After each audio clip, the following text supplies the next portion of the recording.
Quando eu penso quanto é que Deus ama ao mundo e como é que Ele quer nos usar, eu fico assim um bocado suburbado, assim, uau, é incrível o amor de Deus que Ele tem por o mundo. E é incrível ver quanto é que Deus ama a minha vida e quanto é que Deus quer que a minha vida seja um canal desse amor para o mundo. Hoje eu quero falar acerca da luz de Deus. Como é que Deus é a luz do mundo? Há umas expressões que Jesus fala acerca de eu sou a luz do mundo. Mas no início da Bíblia, Deus começa a Bíblia a dizer que haja luz. Foi a primeira coisa que Deus escreveu nas passagens das Escrituras, foi acerca de luz. Logo depois de toda a sua criação, de ter criado os planetas, ter criado todos os animais, toda a criação deste planeta tão lindo, em Gênesis 1, capítulo 1, versículo 26, Deus fala aqui, é engraçado que Ele fala no plural, então nota-se que é a Trindade em conversação. Deus está a falar, talvez é o Deus, o Pai a falar com Jesus ou com o Espírito Santo. Em versículo 26 diz assim: façamos o homem à nossa imagem, conforme a nossa semelhança, e domine sobre os peixes do mar, e sobre as aves dos céus, e sobre o gado, sobre toda a terra, e sobre o réptil que se move sobre a terra. Este versículo é algo que nós podemos ler este versículo de uma forma corrida, ou nós podemos deixar que este versículo impacte a nossa vida. Quando Deus diz que façamos o homem segundo a nossa imagem e semelhança. Homem não é somente Adão, que é aquele primeiro homem, ou aquele primeiros seres humanos na Terra. Deus estava a falar sobre toda a humanidade que ia começar a partir de Adão. Então toda a humanidade estava a ser criada nesse momento, estava a ser declarado nesse momento, e estava a dizer, vamos fazer a humanidade segundo a nossa imagem e semelhança. Olha para a pessoa que está ao teu lado e diz que tu tens a imagem de Deus. Tu pareces Deus. Tu pareces Deus. Tu pareces Deus, António.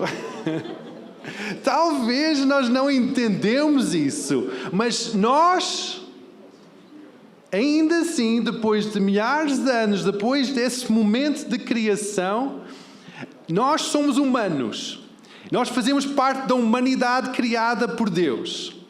Então, esse ADN, ou esse desenho de Deus, ainda prevalece hoje, depois de tantos anos, porque nós somos humanos. Então, nós somos criados à imagem e semelhança de Deus. Diz mesmo, eu sou criado à imagem e semelhança de Deus. Amém? Uau! Que declaração tão poderosa! Nós somos criados à imagem e semelhança de Deus. Nós podemos ter as feições dos nossos progenitores. Nós podemos ter aquele código genético que vai de geração em geração. Podemos ter aqueles feitios, aquele jeito de quem nos criou. Mas quem nós somos, a nossa essência, é do poderoso Deus. Uau! O inimigo não quer que nós entendamos isso. Ele quer que nós pensemos que nós somos um acaso. Foi um momento acolorado entre duas pessoas que surgiu um ser humano, em que o inimigo quer que nós pensamos que nós somos feitos assim só um mero caso. Mas Deus criou-te, criou-me a mim, sonhou a tua vida desde o início do tempo. Como é que isso é possível? Deus não está limitado ao tempo e espaço. Então Ele já sabia que tu ias existir hoje. Ele já sabia o teu nome, Ele já sabia quantos cabelos há na tua cabeça. Ele sabia isso, Ele sabe isso. Ele sabe cada lágrima que vais derramar, Ele sabe cada momento em que tu vais viver, porque Ele conhece, porque tu és criado à imagem dEle. Tu refletes a sua glória. Então vamos lá imaginar, eu gosto muito de imaginar as Escrituras e muitas vezes eu sei que a minha imaginação é muito fértil. Então eu peço a vossa paciência nesta imaginação. Eu sei que eu prego desta forma de ter uma imaginação de que está a passar nas Escrituras, porque por vezes as Escrituras só têm algumas palavras, mas eu acredito que essas pequenas palavras é uma história muito elaborada. Então vamos imaginar a criação. Vamos imaginar os animais a começarem a ganhar vida. Os elefantes, os tigres, toda a criação. E depois vamos imaginar a criação. Há um momento na criação em que Deus vai, não somente está suspenso ou fora da terra, mas Ele vai até a terra, agarra num pouco de pó, terra, começa a formar. Imagina os elefantes a dizer, o que é que está aqui a acontecer? Isto foi diferente. Ele não criou-me assim, dessa forma. Os tigres a dizer, o que é que está aqui a acontecer? Eu não fui criado dessa forma. De repente Deus começa a modelar algo que parece como um macaco. Mas os macacos olham e dizem, eu não fui criado dessa forma. Os macacos, os gorilas começam a olhar, eu não fui criado dessa forma. Quando eu fui criado, Deus diz, haja macacos, haja animais. Mas agora Deus está a fazer algo diferente. Ele chega até a terra, começa a modelar um ser humano. Criamos homem, à nossa imagem e semelhança. O que é que depois Deus faz? Sopra nas suas narinas o fôlego de vida. Algo que Ele não fez sobre qualquer outro ser criado na terra. Ele não soprou sobre os macacos, não soprou sobre os elefantes, não soprou sobre os peixes, nem sobre as aves. Ele somente modelou o ser humano. Somente criou, modelou com as suas mãos e soprou nas narinas do homem. Porque o homem é criado à sua imagem e semelhança. Agora o inimigo não quer que nós entendamos isso. Quer que nós entendamos outras histórias acerca deste momento de início da criação. Mas na Bíblia está explicado claramente o que é que se passou. E essa explicação determina todo o propósito e a identidade dos seres humanos. O que é o nosso propósito? O que é a nossa missão? É refletir a glória de Deus. Imagina aqueles animais ver aquela que era somente uma carcaça, nem tinha vida. Parecia como alguns animais, mas não era igual aos outros animais. E de repente Deus agarra, põe a sua boca perto das narinas daquele Adão, daquele ser humano, e faz... De repente aquele ser humano ganha vida. E não somente ganha vida de uma forma humana, mas Deus disse que ele estava a refletir a imagem e semelhança do Criador. Ele nem precisava de usar roupas.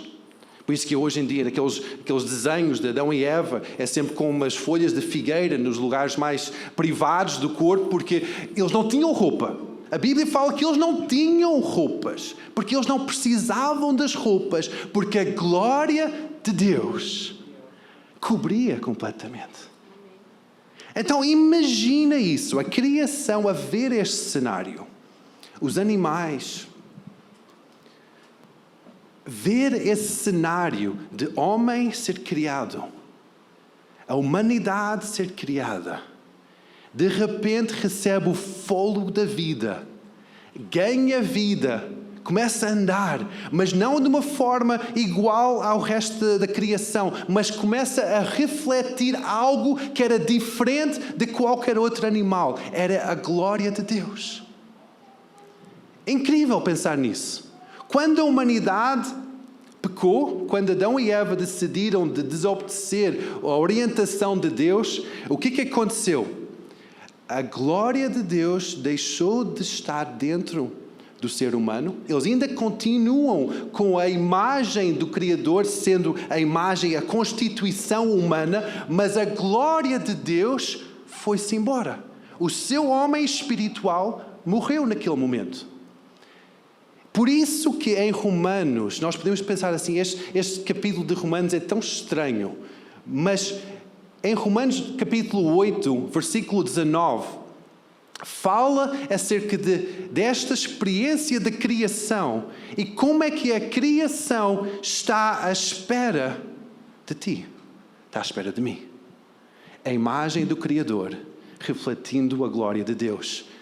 Porque a ardente expectação da criatura espera a manifestação dos filhos de Deus. Porque a criação ficou sujeita à vaidade.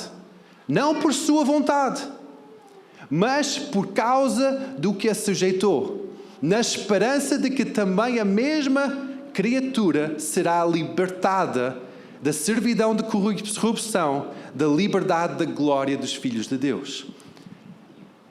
O planeta Terra, os animais, toda a criação, está na expectativa dos filhos de Deus brilharem com a glória de Deus. Nós não estamos aqui só por acaso. Nós não estamos aqui só para preencher cadeiras em igrejas ou ter uma profissão, ter filhos. Não. O nosso propósito é refletir, é brilhar com a glória de Deus. O teu propósito é ser luz.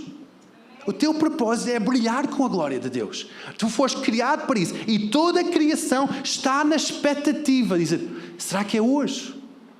Será que é hoje? A criação, os animais, estão à espera que a glória de Deus seja novamente vista aqui na terra. A glória de Deus foi vista quando Jesus foi enviado à terra.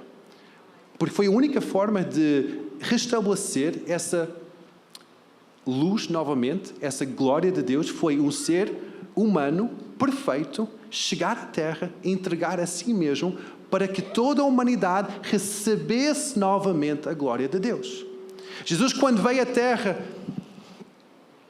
nascido de uma virgem, para não haver contaminação do pecado, de ter aquela linha genética contaminada, ele nasceu de uma virgem, chegou à terra, cresceu como homem, sujeito a todas as fraquezas, todas as tentações, como dizem Hebreus, de todo o resto da humanidade.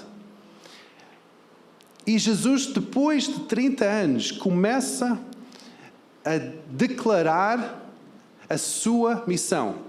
Ele começa a dizer de uma forma pública, a brilhar com a luz de Deus, começa a dizer de uma forma pública que é chegado o reino dos céus. Ele está a dizer perante toda a criação, está na hora de novamente vocês verem a glória de Deus aqui nesta terra. Jesus começa a declarar essas palavras. E Jesus declara vários aspectos de sua identidade nas suas pregações. Um aspecto foi, eu sou a porta. Jesus disse, eu sou a porta. Quem passa por mim... Está a falar das ovelhas que passam por mim, são as minhas ovelhas. Jesus fala acerca que eu sou o pão da vida. E vou dar a minha vida para vocês. Vocês vão tomar este pão da vida. Eu sou o caminho, a verdade e a vida. Há 7 menções no livro de João acerca do eu sou. Jesus está a declarar, eu sou o caminho, a verdade e a vida. Jesus diz, eu sou o bom pastor, que dá a sua vida para as ovelhas. Jesus até diz, eu sou a ressurreição e a vida. E Jesus diz também, eu sou a verdadeira vinha. Mas depois há uma outra identidade que Jesus diz. Numa das festas em Jerusalém, que é uma das festas, que há as festas das luzes ali em Jerusalém. Ele estava no meio daquele momento festivo na cidade de Jerusalém. E ele levanta-se em João 8, versículo 12. Diz assim, falou-lhes, pois, Jesus outra vez, dizendo, eu sou a luz do mundo. Quem me segue não andará em trevas, mas terá a luz da vida.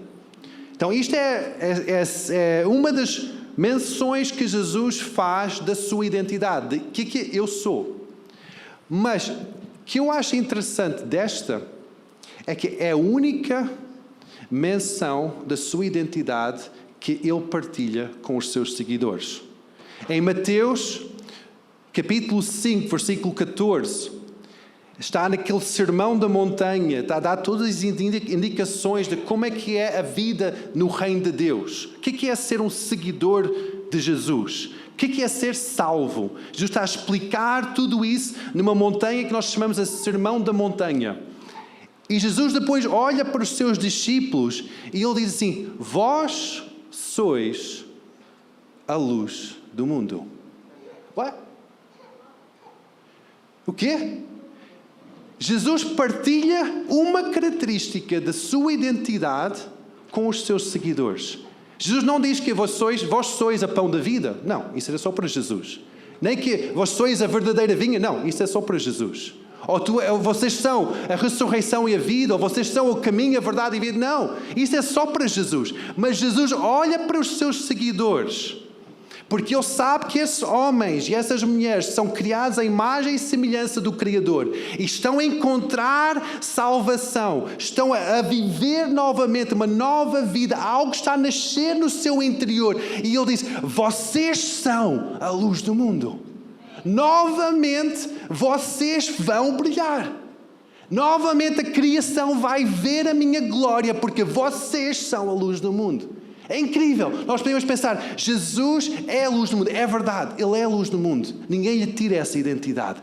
Mas Jesus partilhou contigo essa identidade. Tu podes pensar, quem sou eu? Eu peco constantemente. Eu tenho um temperamento assim. Quem sou eu? Quando tu encontras Jesus, há algo incrível que acontece. O teu homem espiritual cá dentro ganha vida. Por isso que em Coríntios fala acerca que nós somos uma nova criatura em Cristo Jesus. As coisas velhas já passaram e eis que é feito tudo de novo. Que significa que não é descartado, não. É o ser espiritual que está cá dentro, que tem estado adormecido desde o início, de repente, ganha vida. E aquela vida não é uma vida somente religiosa, não é uma liturgia, não aceitamos a membresia num clube espiritual, em que agora eu faço parte, eu pago as minhas cotas, faço parte das atividades. Não! Quando nós temos a vida de Cristo em nós, o que acontece? É que nós temos a luz da vida cá dentro. Eu vou usar um exemplo hoje, então. Nós temos estas luzes fortes. Peço desculpa a quem está aqui em frente. Imagina que estas luzes são essa presença de Deus nas nossas vidas. A luz da vida. Jesus é a luz do mundo. Traz salvação a toda a criatura. Mas depois nós aceitamos Jesus e nós somos a luz da vida. Nós somos a luz da esperança das pessoas à nossa volta. Nós somos a luz da presença de Deus à nossa volta. Mas o que acontece muitas vezes?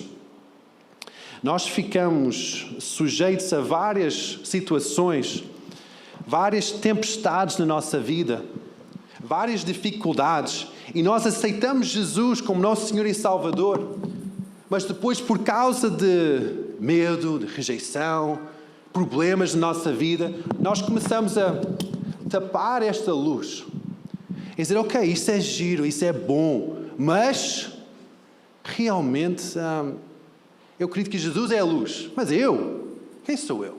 Não sou ninguém. O que é que eu estou aqui a fazer? Eu só vou ocupar um domingo de manhã com um culto religioso. Mas não, Deus quer que nós sejamos a luz do mundo. Que nós brilhamos com a luz de Deus. Não tapamos essa luz com problemas, com bagagem, com situações da nossa vida, com situações do nosso passado, com situações de nossa família. Não, Deus quer que nós brilhamos com essa luz. Cada sítio onde nós estamos, que nós brilhamos com a luz de Deus, não tapando a luz. Jesus deu aquele exemplo na continuação desse versículo, diz: vós sois a luz do mundo. E depois diz: uma cidade sobre uma montanha não pode ser escondida. Muitas vezes nós queremos esconder a nossa luz. Nós vemos as dificuldades à nossa volta e dizemos: ok, isto é bom termos um relacionamento com Deus de uma forma privada. É bom estar a celebrar a nossa fé de uma forma privada, e nós tapamos a luz. Não, ok, eu estou bem, estou protegido. Tenho a luz de Deus aqui atrás. Está a ficar quente aqui atrás, a luz de Deus aquece-me, e está muito bom. Mas Deus quer que esta luz brilhe, que espalhe. Não é acerca de nós, não é acerca de que nós passamos, as nossas situações, a nossa bagagem, não tem nada a ver connosco. A partir do momento em que nós recebemos essa vida de Deus dentro de nós dizemos: eu sou a luz do mundo. Tu tens a luz do mundo dentro de ti. Amém? Amém. Aleluia. Vou desligar isso. Isto está um bocado forte para vocês aqui em frente. Deus está à procura de ti. Está à procura do momento na tua vida em que tu vais dizer: é hoje. Eu vou deixar o que tem estado a prender-me. Eu vou ficar na brecha para esta situação. O que é ficar na brecha? Estar numa situação que está longe do amor de Deus, longe da luz de Deus, e nós temos a luz de Deus, nós estendemos as mãos e dizemos: eu vou trazer essas pessoas para a luz de Deus. Deus está à procura de ti. Deus está à procura do momento na tua vida, na minha vida, em que eu deixo de ser egoísta, que eu deixo de olhar para mim mesmo, eu deixo de procurar o meu conforto, a minha privacidade, e dizer: não, eu quero ser comovido pelo amor de Deus. Eu quero ser confrontado pelo amor de Deus. Isso é a nossa missão. Toda a criação está na expectativa que tu comeces a brilhar. Não é que tu tenhas um emprego que ganhas centenas de milhares de euros. Isto não é... A criação não está à espera disso. Talvez vai conseguir beneficiar de alguns projetos ecológicos que possas desenvolver com esse dinheiro. Mas isso não é o que a criação espera. A criação espera a manifestação da glória de Deus nos filhos de Deus. Ele espera que tu comeces a brilhar. O que está a travar a tua vida? O que está a trancar-te? O que está a bloquear? O que está a bloquear essa luz? São as dificuldades? São as tristezas? A formatação mental de que uma religião é composta destas práticas boas? Jesus confrontou a estrutura religiosa porque ele não era que ele não acreditava que aquelas práticas eram boas, mas porque o coração não estava a brilhar com a luz de Deus. Jesus confronta as estruturas religiosas, não é para confrontar e dizer: ok, dar ao teu próximo, ajudar o teu próximo é mau. Não, Jesus não confronta as estruturas religiosas por causa disso. Ele confronta por causa do coração. Em Isaías fala acerca disso. Vamos abrir as Bíblias em Isaías 58. Versículo 6. Havia uma prática no povo de Israel que era o jejum, que é basicamente não comer certas comidas, certas refeições durante um determinado tempo. Jesus praticava o jejum, os seguidores de Jesus praticavam o jejum. Hoje em dia há essa prática de jejum.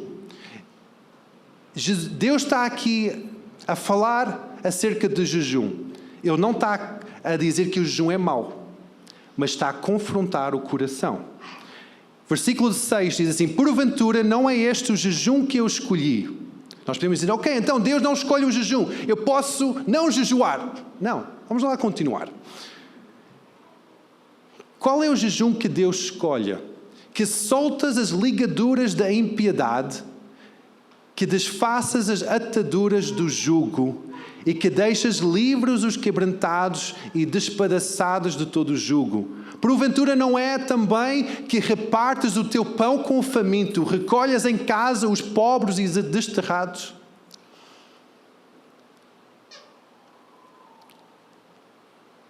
E vendo nu, cubras e não te escondas da tua carne. Então romperá a luz da tua alva, como a alva. Romperá a tua luz como a alva, e a tua cura apressadamente brotará, e a tua justiça irá adiante a tua face. E a glória do Senhor será a tua retaguarda.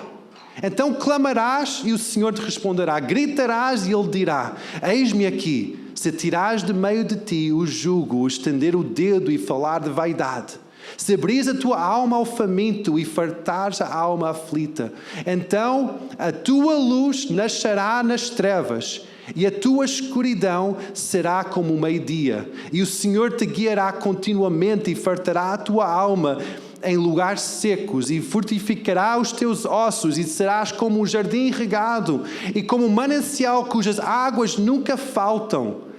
E o que de ti precederem edificarão os lugares antigamente assolados, e levantarás os fundamentos de geração em geração, e chamar-te-ão o reparador das rupturas, o restaurador das veredas para morar.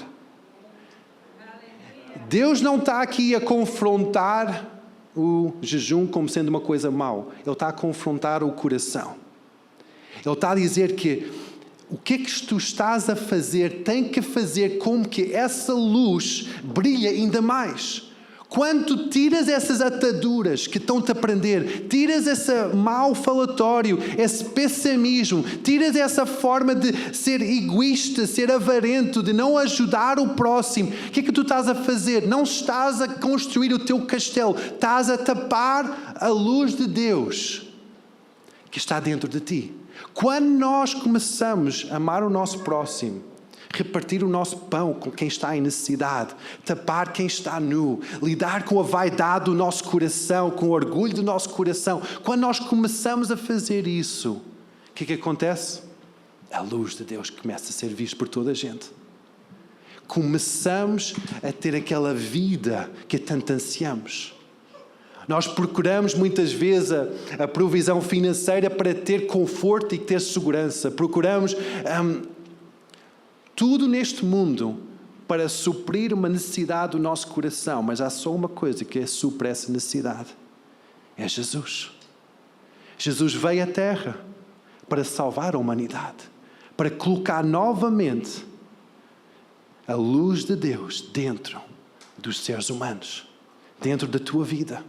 É por isso que tu estás aqui. É por isso que estás vivo hoje.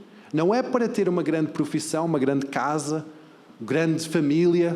São benefícios, são coisas boas desta terra, mas é para brilhares com a luz de Deus. Então vamos pensar o que é que bloqueia isso na nossa vida. O que é que bloqueia esse brilhar?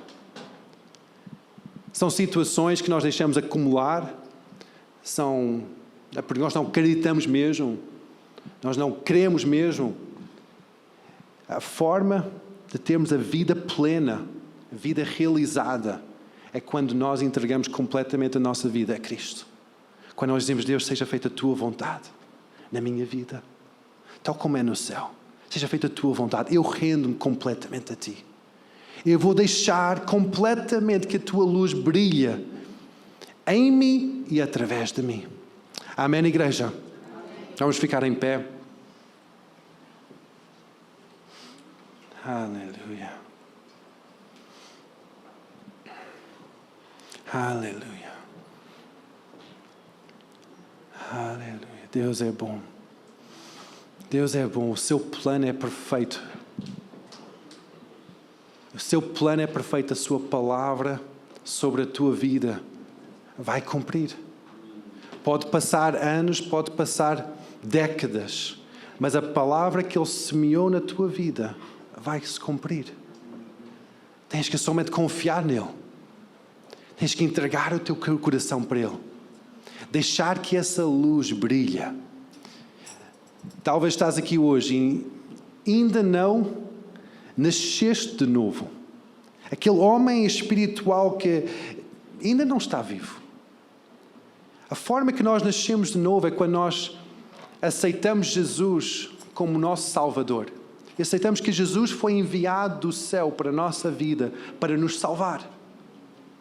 E nós confessamos que Ele é o Senhor, a autoridade sobre a minha vida. E entregamos a nossa vida para Ele. Esse é o primeiro caminho, o primeiro passo para receber esta luz de Deus na nossa vida. E quando nós estamos na nossa vida, nós precisamos não somente de aceitá-lo num dia, de entregar o nosso coração a Ele um dia, entregar a nossa confiança a Ele, mas nós precisamos diariamente resplandecer. Deixar que essa luz brilhe mais e mais. Essa luz brilha de uma forma tão orgânica, tão normal, porque nós fomos criados para brilhar. Ontem ouvi uma história de Augusto acerca da forma em que ele deixou essa luz brilhar para uma vizinha ao lado, em que Deus trouxe a cura e a salvação a uma senhora semana passada. Augusto pode pensar, quem sou eu? Eu já tenho 90 anos, quem sou eu? Já estou com a idade de estar a descansar. Nós somos criados para brilhar. Qualquer idade. As crianças, até os mais idosos. Fomos criados para brilhar. Não tem que ser com um programa, com uma estrutura. Tem que ser um desejo do nosso coração. Não é uma coisa que nós temos que esperar que alguém convide-nos para brilhar. Não, Deus já está a dizer, tu és a luz do mundo. Eu amo-te, eu criei-te, tu és a luz do mundo. Agora toca a brilhar. Tira as ataduras que têm estado a prender a tua alma para que a minha luz brilhe em ti e através de ti. Amém? Então, no lugar onde tu estás hoje, apresenta a tua vida perante Deus e aceita o seu plano para a tua vida. Diz, Deus, eu aceito que eu sou criado à tua imagem. Nem consigo entender isso, Senhor. Eu sou tão fraco, tão limitado. Mas tu dizes na tua palavra que eu sou criado à tua imagem, então eu quero aceitar isso em fé. Se tens acreditado em mentiras sobre a tua vida, peça perdão agora. Diz a Deus, eu peço perdão por ter acreditado em mentiras sobre a minha vida, que eu não sou capaz, que não consigo, que não mereço. Deus ama-te, independentemente daquilo que passou no teu passado ou na tua família. Deus ama-te e Ele criou-te de uma forma maravilhosa, uma forma única, à sua imagem e à sua semelhança, para que possas brilhar com essa luz. Então aceita agora a afirmação de Deus sobre a tua vida. Aceita esse amor de Deus sobre a tua vida. Eu acredito que Deus está nesta hora a tocar o coração de várias pessoas aqui na sala que estão abertas ao seu amor e que estão a aceitar esse amor.